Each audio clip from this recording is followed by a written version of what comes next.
Bonjour, dans cette vidéo, on va décortiquer ensemble les bases de l'allaitement. L'objectif, c'est de passer en revue les différentes positions pour aider chaque duo parent-bébé à trouver celle qui lui convient le mieux. Allez, on attaque tout de suite avec la grande question que beaucoup de monde se pose. C'est une inquiétude majeure, alors autant y répondre franchement, dès le début. Et la réponse est très claire, non, l'allaitement, ça ne doit pas faire mal. S'il y a une chose à retenir, c'est que tout part du confort. Quand le parent et le bébé sont bien installés, tout se passe beaucoup mieux. C'est vraiment la clé. Alors, première partie, pourquoi est-ce que cette histoire de position est si importante? Avant de voir le comment, il faut comprendre le pourquoi. Pourquoi est-ce qu'on insiste autant là-dessus? En fait, c'est une équation toute simple. Une bonne position permet au bébé d'avoir une bonne succion.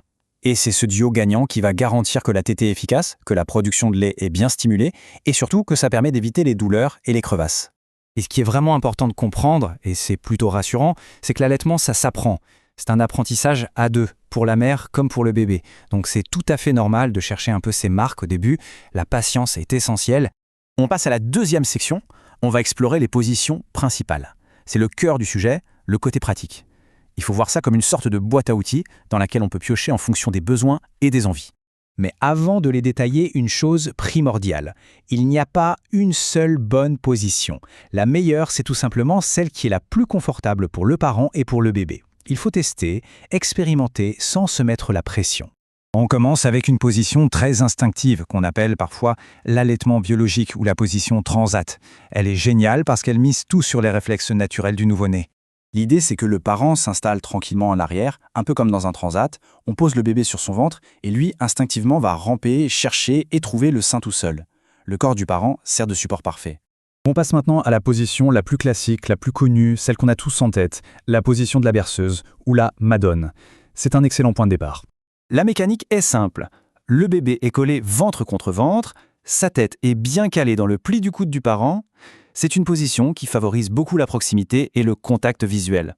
Et voici une petite variante, la madone inversée. Elle est super utile, surtout les tout premiers jours, parce qu'elle donne un peu plus de contrôle pour guider le bébé. Ici, le truc, c'est d'utiliser le bras opposé au sein. Du coup, la main se retrouve juste derrière la nuque du bébé. Ça permet de guider sa tête tout en douceur, sans jamais forcer.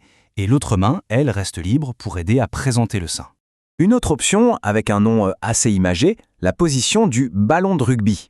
Comme son nom l'indique, le bébé est placé sur le côté, calé sous le bras du parent.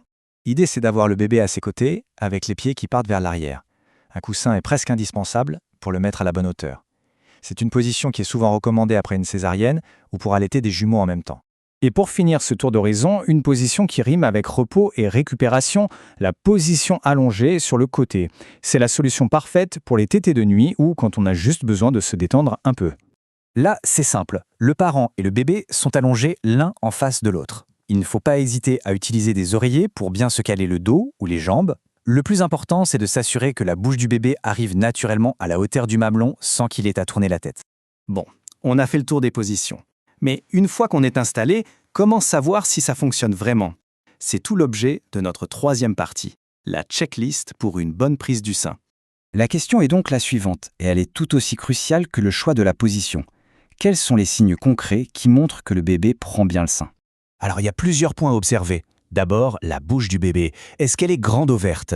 Ses lèvres, elles, doivent être retroussées vers l'extérieur, un peu comme une ventouse. On regarde aussi si son menton est bien enfoncé dans le sein, tout en s'assurant que son nez reste dégagé pour respirer. Et enfin, on vérifie l'alignement de son corps. L'oreille, l'épaule et la hanche doivent former une ligne bien droite. Et voici une petite astuce de pro, toute simple mais très efficace. Si le bébé hésite à ouvrir grand la bouche, on peut lui chatouiller doucement le nez ou la lèvre supérieure avec le bout du sein. Ça déclenche un réflexe naturel d'ouverture et ça peut tout changer. On arrive à notre dernière section, et c'est peut-être la plus importante. Parce que dans cette aventure, il ne faut jamais rester seul face à ces questions, ces difficultés. L'accompagnement, c'est fondamental. Le message clé à garder en tête, c'est celui-ci. L'allaitement est une compétence qui s'acquiert avec le temps. Et surtout, la douleur n'est jamais normale. C'est un signal d'alarme qui indique que quelque chose doit être ajusté. Il faut écouter ce signal. Et pour trouver de l'aide, les ressources sont nombreuses. Il y a tout un réseau de soutien qui existe, les professionnels à la maternité ou en PMI, les sages-femmes, les consultantes en lactation, les infirmières, les médecins, ou encore les associations et les groupes de soutien. Le plus important, c'est de ne pas hésiter à aller chercher cette aide. Pour finir, voilà une petite question à garder en tête. Quel petit ajustement pourrait rendre la prochaine tétée un peu plus confortable? Il ne s'agit pas de tout révolutionner, mais parfois, un simple coussin en plus, un léger changement d'angle, ça peut faire toute la différence. L'invitation, c'est d'explorer et d'ajuster en douceur pour trouver son propre confort.